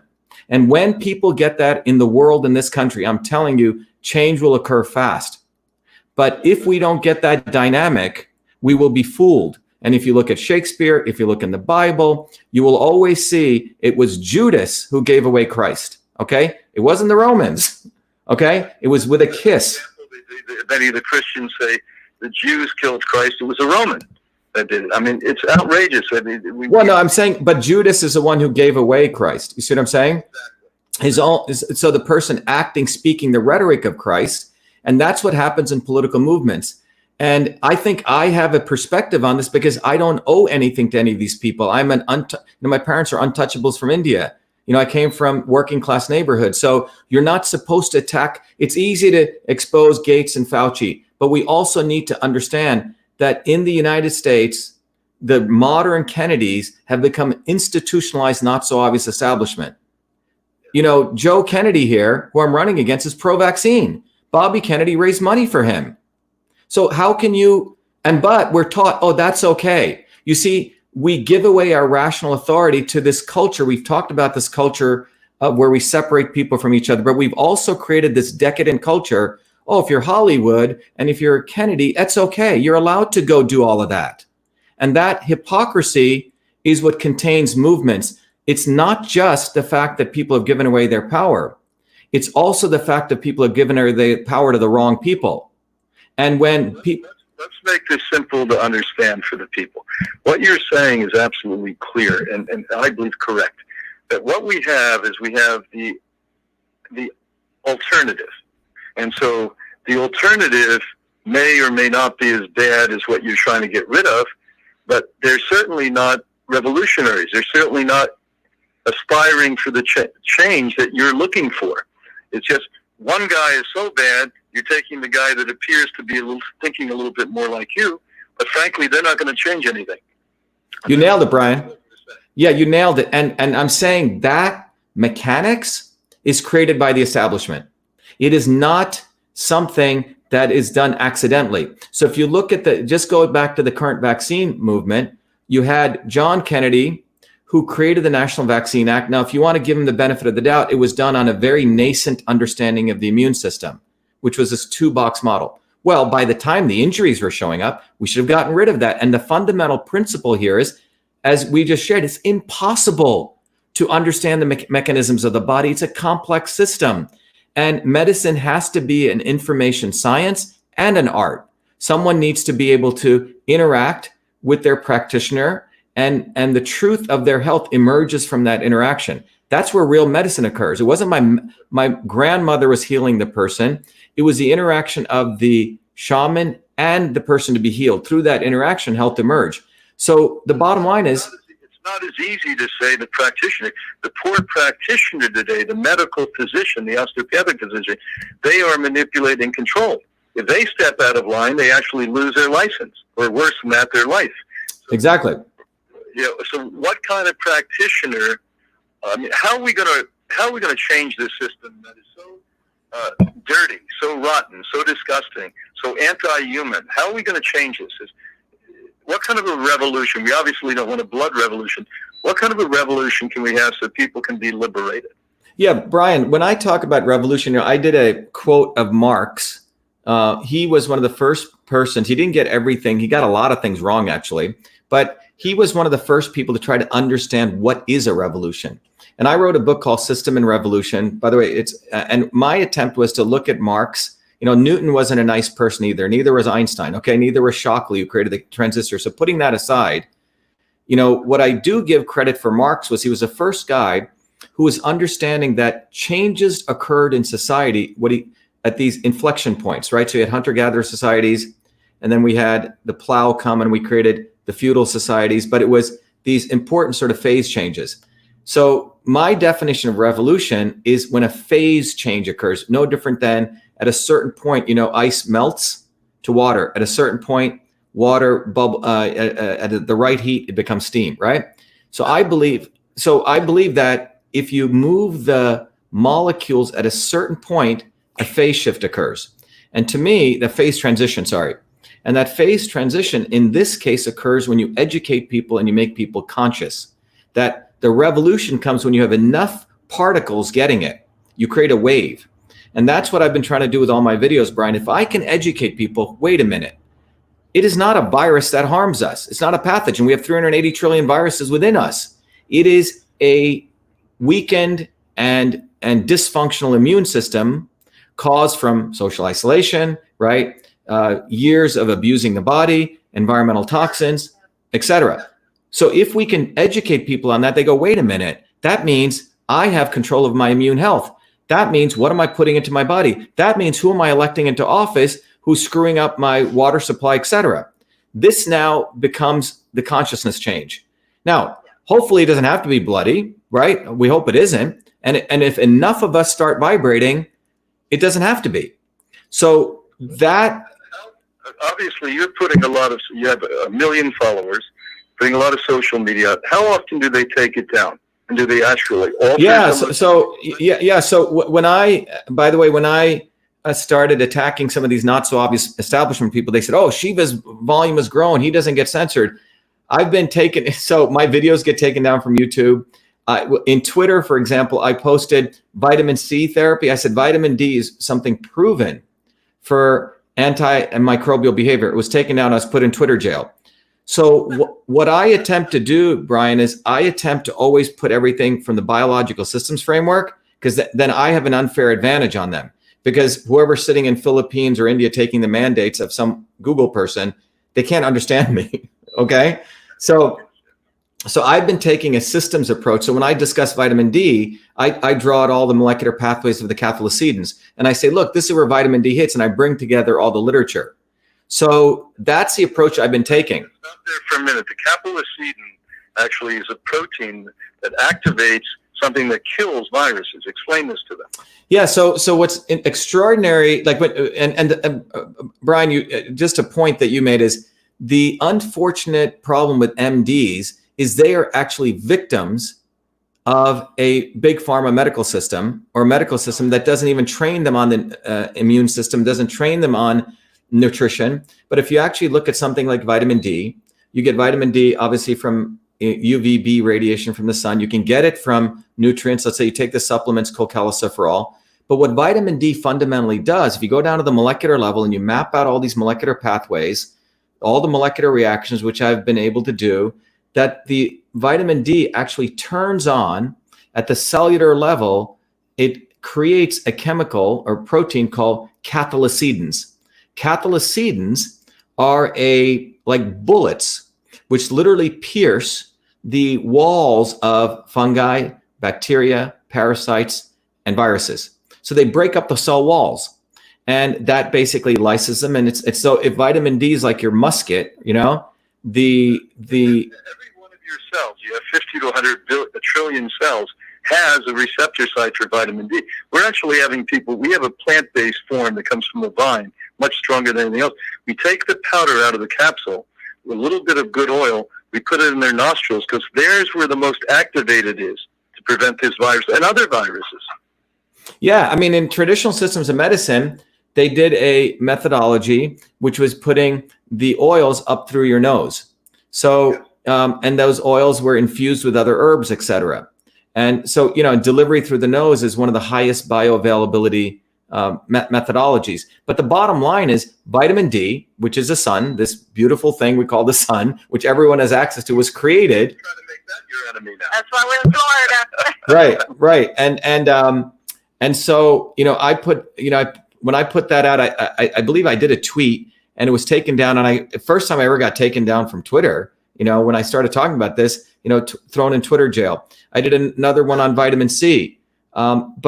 So what I've started to do, because basically we're fighting a media war. The advantage I have, Brian, is I am an MIT PhD in biological engineering. I have access to Cytosolve.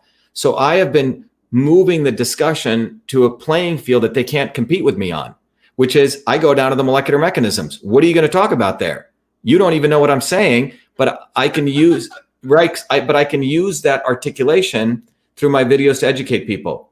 So that's what's been valuable. And I think we need to be warriors and fighters, and we need to be clever than the enemy. That's why I'm saying part of this is actually learning to be a fighter.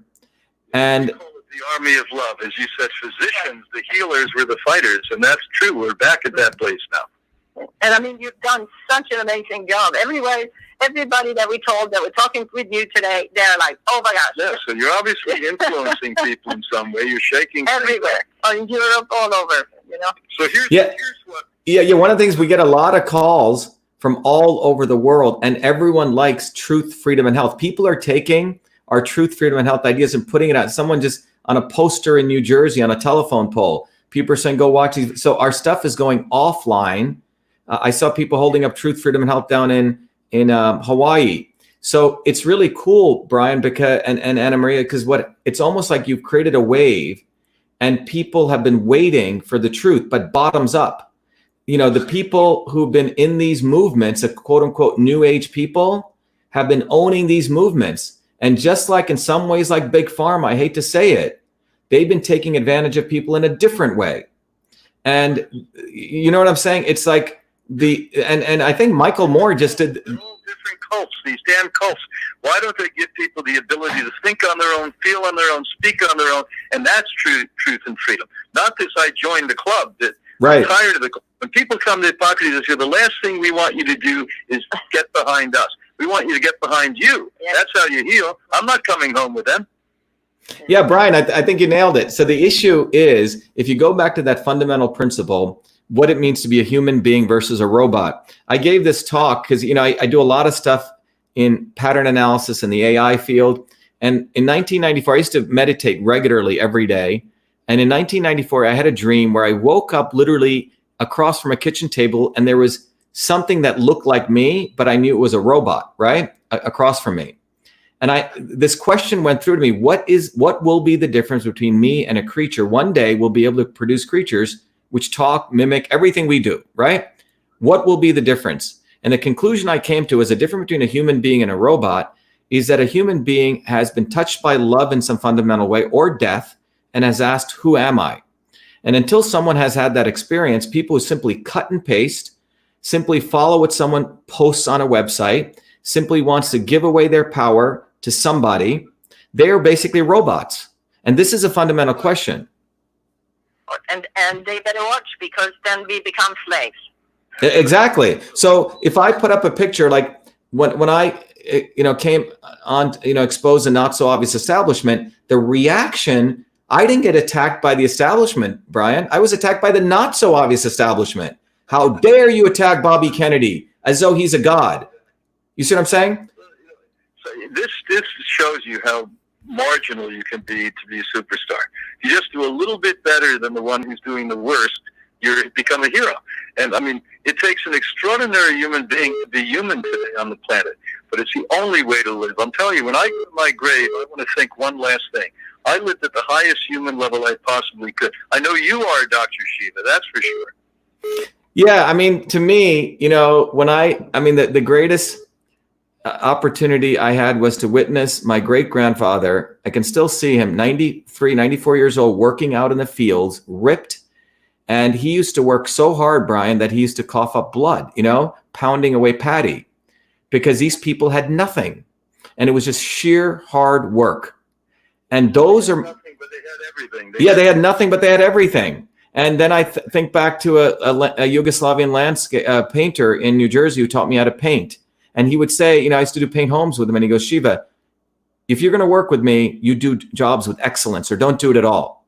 It was these profoundly amazing people who I cherish. And to me, everything's icing on the cake, Brian. So that's who I have great regard for. And I think that message people want again. I think people are tired of being manipulated. People are tired of these so-called leaders top down, no matter how good they look, wearing their whatever they're doing, right? The Hollywood elite or the Kennedy elite, et cetera. People are tired of this nonsense. People want to go back to fundamentals. And the fundamentals are actually pretty simple, is that each person needs to stand up on their own 2 feet. Each person needs to build their discernment, what we call buddhi in Tamil, which is a word where Buddha comes from, which means common sense. The good news is, I think there's at least more than 51% of the people who still work with their hands, who still, farm, who still touch things and connect with things. And that's why I think we haven't been destroyed yet, but we're at an inflection point in human history. We can go to the golden age or to the dark age. And this entire thing with the pandemic, the entire fear mongering that's been created, the entire goal is to smash economies, right? And use that annihilation of economies as a gun to our head and saying, I'm sure we're going to see this in September, October. Oh my God, do you want another economic collapse? Right? That's where this is headed for. That's right. You either go along with the program or you're going to be part of the problem. In Italy, they were actually taking husbands and wives out of the car and arresting them. Can you think about it? They were both together. Yeah. Can you imagine? Only one person. They said the same thing in the state of Maine, and the head of the legal sheriffs up there said, no way, this is America. We're not going to drag people out of the car. you want to do this. This is, people don't realize they've had it too comfortable for too long. They're sitting back on their couch watching the fear mongers get them incited, weak their immune system, and basically manipulate them and their family and their community, and not doing anything about it. It's time to stand up for yourself. Yeah, Brian, I think one of the things is that, in that triangle, it's a circular triangle, right? Without freedom, you can't get to truth. Without truth, you can't get to health. But the last part of that is, if you don't have a strong body or mind, you don't have the will to fight for freedom. So if this entire, we can have a longer discussion about cannabis, okay? The THC of today is 25 times more stronger. The amount in these cannabis. So they want them to smoke it, of course. Yeah, I mean, Marlboro has put in $2.1 billion. So, I have, people I know, weed is so good. No, it isn't that good, because it modulates itself very differently in different people. And the herb that you're talking about has been hybridized. It's been grown to have high levels of THC. So what I see is, I'm almost looking a little bit around. Sometimes, I talk to my friends, we feel like we're the last of the Mohicans here, because when you give the opioids, when you give these high THC drugs, you basically mollify people into saying everything's okay, man. No, it isn't okay. Things are not okay. So they did it with alcohol, and then they did it with dope. Yeah. Right. And now we have antidepressants. Oh, yeah. Now they prescribe them to you. Everyone's nuts now. They put you on an antidepressant. Yeah. So we're really seeing the last two generations, their health is really going down. Yeah, big time. We used to see several healthy people a year. We do advanced diagnostic work in our energy medicine department, elaborate blood tests. And we used to see, maybe 30, 40, 50 people 50 years ago when I began. Anna's 47. And today, if we see one healthy person every 2 years, it's stunning to us. This is how, 35-year-old young people, 40% have chronic fatigue syndrome under that age. 57% of us going to have cancer. Autism, half the children born, right out of MIT, they told us this, Dr. Senna, half the children born in the next 5 years will be born with some level of autism. And we just sit back, taking sucks on a joint or drinks in a bottle or soda, and the former head of the FDA told us that literally they're putting synthetic opiates in all of the commercial food to get you addicted to that food. And we are doing nothing about it. Well, we need more people like you. That's for darn sure. We need a whole lot more people like you. So tell everyone how they can help you be a voice of reason, a voice of humanity, a voice of love. Tell them how to get in touch with you. Sure. So, right now, everyone's wondering, what can you do, right? Obviously, people should stand up. But one of the most profound things I think people can do is our campaign for U.S. Senate, Brian. I never wanted to enter electoral politics. By the way, I never voted until 2016. I have a pure voting record. And I voted for Trump because I saw him as a disruptor. And we should talk about that as one of those phase changes. I don't know him, but he was attacking at least both establishment parties. And we can talk more about that. But fundamentally, I had a clean voting record. And that disruption is what motivated me to run. I'm running as a Republican, but to be very clear, the Republican establishment hates me. They were so upset that I got on the ballot because I actually attacked them. And I don't care for, obviously, the Democrat establishment. So people should understand that the parties manipulate people. But what I can tell you is Massachusetts, in my analysis, is the epicenter of the deep state. And I say this because if you look at the 1 mile radius between MIT and Harvard, and you draw a circle around it, you will see Monsanto is nearby, literally in Kendall Square, Facebook, Google, all the big pharma. They're all right there. You had Jeffrey Epstein, who funded both the MIT and Harvard, and both presidents took it after they knew he was convicted. All the global elite come out of the center. My winning, our winning, will, for truth, freedom, and health, I believe will be like a nuke went off to the deep state, Brian. So that's what it can mean. So everyone out there should go to Shiva, SHIVA, for Senate.com. If people are outside of this country, what they should do is tell your friends in Massachusetts to go to our website, support it, donate, volunteer, pledge to vote for us in literally about 100 days. September 1st is a primary. The other thing is people should recognize that if you're in Massachusetts, you should support the campaign, et cetera. But fundamentally, our campaign, by the way, I'm running against 3 lawyer lobbyists. Okay. My likely opponent will be Joe Kennedy. who is pro-vaccine mandates. His wife actually runs a nonprofit, which is for people of color, which is supposedly a wellness center. This is a new thing, Brian and Anna Marie, but you'll get vaccinated there. Okay? Very clever. At a wellness center. That's what they're doing. And Joe Kennedy takes pictures with homeless people because he needs pictures of brown and dark people. I don't need those pictures. I have enough in my album already. But that's what these guys work at. But that's why I'm saying, from a movement standpoint, a guy like me who came as an untouchable from India, working class kid, winning here for everyone, I'm telling you, will be explosive for the world, because the deep state does not expect me to win. The Kennedys don't want me to win. This is the deep state Kennedys. I'm not talking about John Kennedy.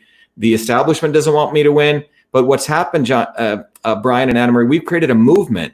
The principles of truth, freedom, and health, digital rights, citizen science rights and health rights, where we remove all of these mandates. We need to decentralize medicine. We need back to the edges, which means back to the individual and their practitioner.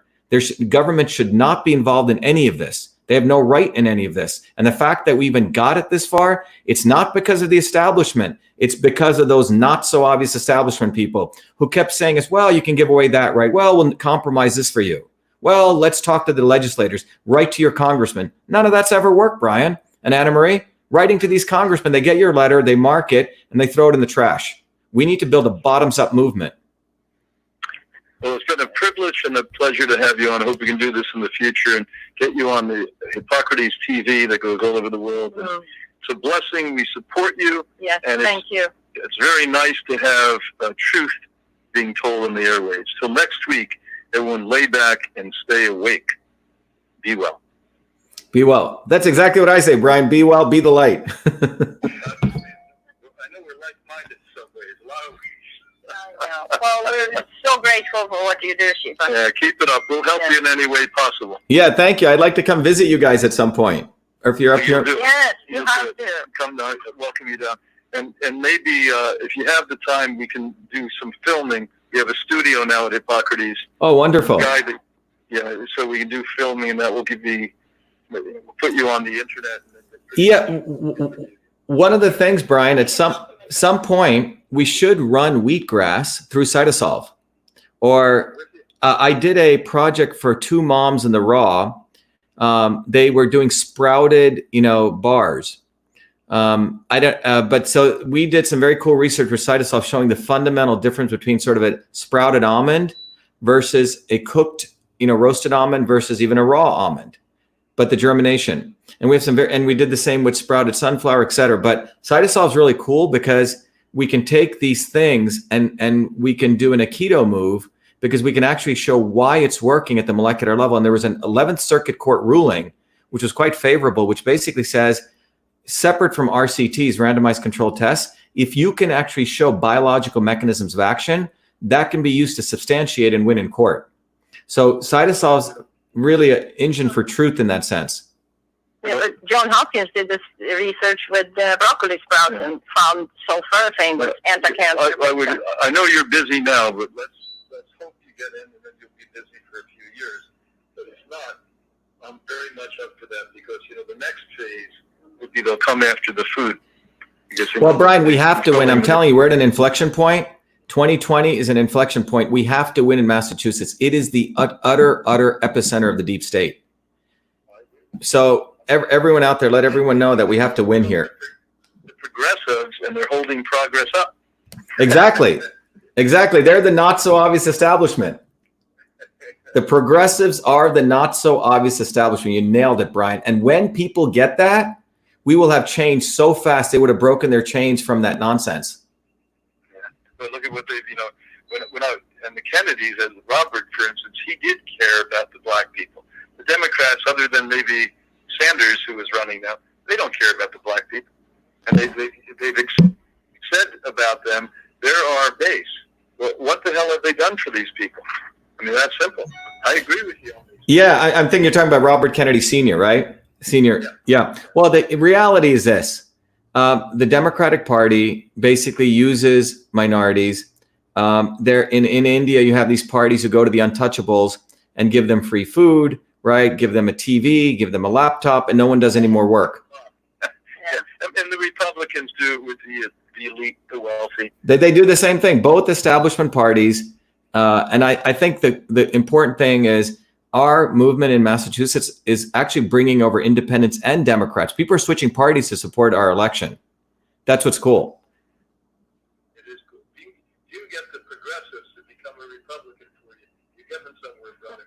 Well, we are. So number of I've had probably about 7 elderly women walk into our office and say, you know, I heard you on this. I saw your thing. I'm not a Democrat anymore. And look, these parties don't make a difference. In fact, the hardcore Republican establishment don't want me running. So it's not parties. I just have to ride in one of these vehicles. When I try to do it as an independent, they wouldn't even let me get on the debate stage, even though I got all the signatures, everything. So we basically have to figure out our own ways to hijack and win. That's what we're trying to do very openly. Being independent, you have to be in Colorado, Maine, or maybe New Hampshire. Otherwise, you're not going to get elected. You know, they're the only places that the people are open-minded enough. And, you know, it's a shame. Yeah. We love you. Thank you. I love you both. Thank you. Let's keep in touch. I'm so glad we connected. It's been too long. And your dad is fine? Yeah, he's good. He had a valve issue, which he just recently got fixed, as I understand. But otherwise, he's good. I'd really like to send him down there again, you know?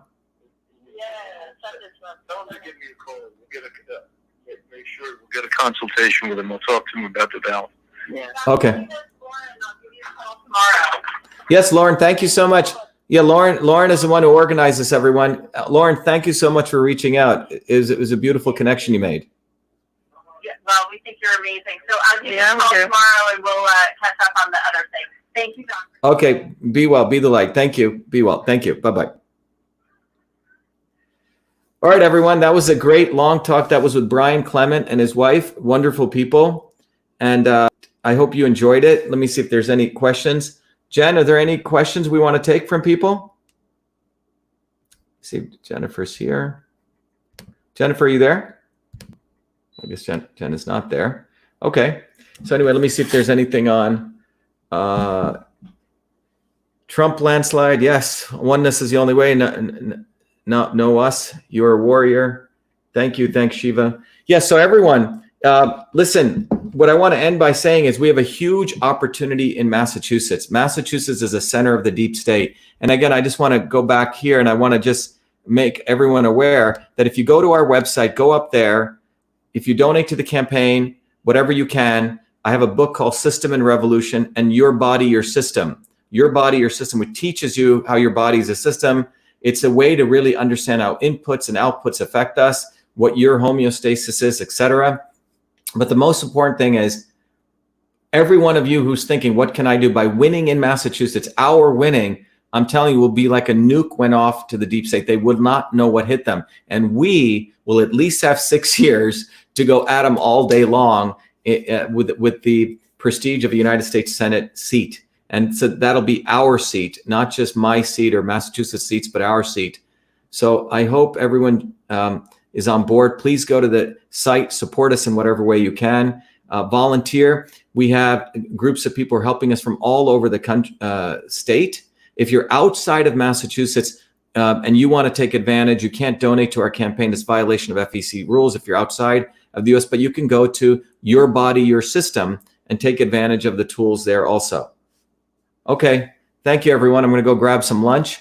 I'll be back later this evening. Be well.